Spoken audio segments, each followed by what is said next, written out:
नमस्कार। आज मैं आपको सरयूग नदी के तट पे बसे अयोध्या नगर के बारे में बताऊंगा, जिसे वैकुंठ का हृदय स्थल भी कहा जाता है। यहाँ पहुंचने मात्र से ही आपका मन प्रफुल्लित हो जाएगा, रोम रोम में राम की भक्ति और भाव बस जाएगी। आज मैं आपको अयोध्या में बनी भव्य राम मंदिर का दर्शन करवाऊंगा और उसमें उसके गर्भगृह में स्थित 51 इंची वो राम मंदिर का प्रतिमा भी दिखाऊंगा, जिसकी प्राण प्रतिष्ठा इसी साल 22 जनवरी 2024 को भारत के प्रधानमंत्री नरेंद्र मोदी द्वारा किया गया था। दोस्तों, 5 मंडप पार करके राम जी का जो गर्भगृह है, इसमें भगवान राम के मूर्ति का प्राण प्रतिष्ठा किया गया था। यह भव्य मंदिर और भव्य मूर्ति आप लोग भी देखें। दोस्तों, कहते हैं कि राम जी को प्रसन्न करने के लिए फल, फूल, धूप, दीप आदि का आवश्यकता नहीं है। राम तो प्रेम के मारे हैं, वह प्रेम से ही प्रसन्न हो जाते हैं।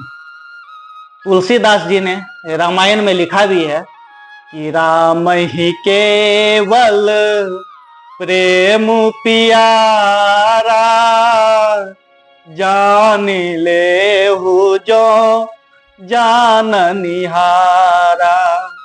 राम केवल प्रेम के प्यारा हैं। आप प्रेम में और भक्ति में इस दोनों से राम जी को प्रसन्न कर सकते हैं। उनकी पूजा के लिए फल, फूल, धूप, दीप, अगरबत्ती की आवश्यकता नहीं है। दोस्तों, राम केवल प्रेम से ही प्रसन्न होते हैं, वह भक्ति भाव से ही प्रसन्न हो जाते हैं। रघुपति राघव राजा राम, पतित पावन सीताराम, सुंदर विग्रह मेघश्याम, गंगा तुलसी शालिग्राम। भगवान राम जब रघुवंश के नायक हुए, जब रघुवंश में भगवान राम की उत्पत्ति हुई, वो रघुपति कहलाए, और जब वह राजा बन गए तो राजा राम कहलाए, और जब वह माँ अहिल्या का उद्धार किए तो पतित पावन कहलाए, और जब जनकपुर में सीता के साथ विवाह किए तो सीता राम कहलाए।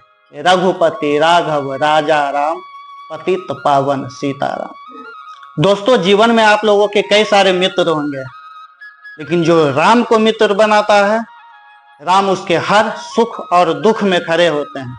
बाबा तुलसीदास ने रामायण में लिखे थे, जे न मित्र दुख हो ही दुखारी, तिन्हा ही विलोकत पातक भारी।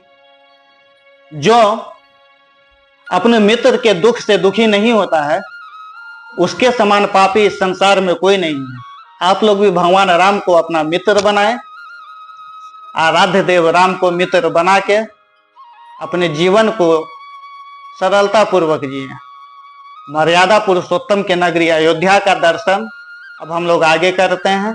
मैं आपको बताऊंगा कि अयोध्या कैसे जाएं, कहाँ रुकें, किस तरह दर्शन करें, कहाँ कहाँ जाएं और आपकी बजट क्या आएगी। तो चलिए प्रारंभ करते हैं।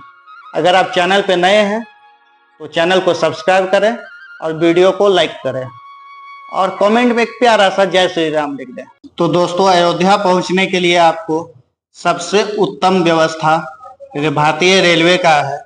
यहाँ अयोध्या में 2 रेलवे स्टेशन हैं, एक अयोध्या और दूसरा अयोध्या कैंट।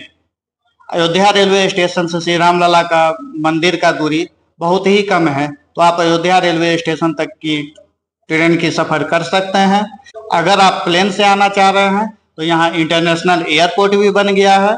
आप प्लेन के माध्यम से भी अयोध्या पहुंच सकते हैं, या फिर आप अपने निजी वाहन से भी या बस से भी अयोध्या पहुंच सकते हैं। दोस्तों, अयोध्या पहुंचने के बाद आपको सबसे पहले, अगर रेलवे से आए हैं तो यहाँ से 20 रुपए की सवारी से ई रिक्शा के माध्यम से आप लता मंगेशकर चौक पहुंच सकते हैं। यहाँ पे लता मंगेशकर के लिए एक बहुत ही प्यारा सा चौक बनाया गया है, जिसपे वीणा की आकृति दी गई है। यह सुंदर और भव्य लगता है और अयोध्या को काफी सुंदर और सुशोभित बनाता है। दोस्तों, लता मंगेशकर चौक के ठीक बगल में राम की पौड़ी है, जो सरयूग नदी से राम की पौड़ी को काटा गया है और सरयूग नदी का जल इस राम की पौड़ी में आता है। यहाँ भव्य दीपोत्सव भी होता है। आप लोग कई बार सुन चुके होंगे कि लाखों की संख्या में दीप जलाया गया है। यही राम की पौड़ी पे ही जलाया जाता है दोस्तों। यहाँ का नज़ारा काफी सुंदर होता है। यहाँ बगल में ही पार्क की भी व्यवस्था है। आप यहाँ पे बैठ के कुछ समय व्यतीत कर सकते हैं, आपको काफी शांति मिलेगी। दोस्तों, राम की पौड़ी में स्नान करने के बाद या फिर अगर आप चाहें तो सरयू नदी में भी, लक्ष्मण घाट पे भी स्नान कर सकते हैं। इसके स्नान करने के बाद लता मंगेशकर चौक पहुंचेंगे। यहाँ से 10 रुपए की ई रिक्शा लेके हम लोग हनुमानगढ़ी पहुंचेंगे। यह वही हनुमानगढ़ी है कि जब लंका दहन और रावण की मृत्यु के पश्चात हनुमान जी जब अयोध्या में रहने के लिए आए, तो इसी हनुमानगढ़ी से रावण जी चौकीदार का काम किए और पूरे अयोध्या का रक्षा किए। यहाँ हनुमान जी माता अंजनी की गोद में है। यहाँ हनुमानगढ़ी में फल फूल वगैरह लेके हनुमान जी का पूजा करेंगे और इसके पश्चात हम लोग राम मंदिर के तरफ प्रस्थान करेंगे।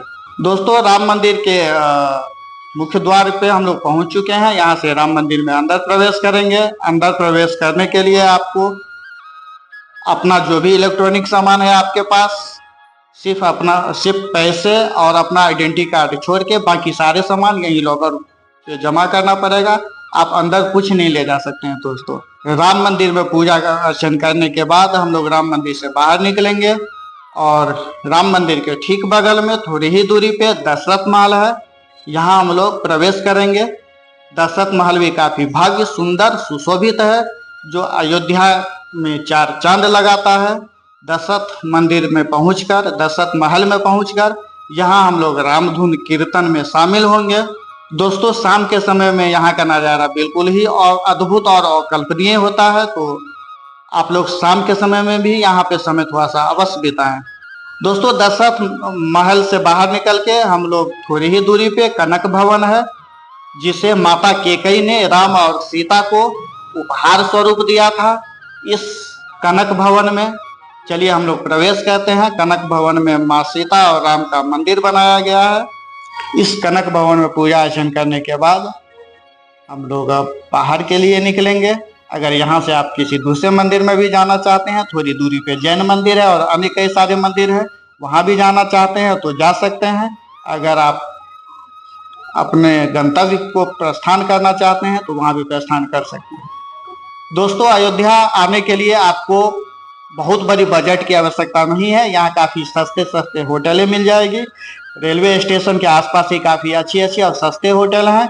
यहाँ होटल 500 रुपये में शुरू हो जाती है, जो 1500, 2000, 2500, 3000 तक भी जाती है। उम्मीद करते हैं कि आपको यह वीडियो अच्छा लगा होगा। अगर आप चैनल पर नए हैं तो चैनल को सब्सक्राइब करें और वीडियो को लाइक करें और कमेंट में प्यारा सा जय श्री राम या सीताराम अवश्य लिखें।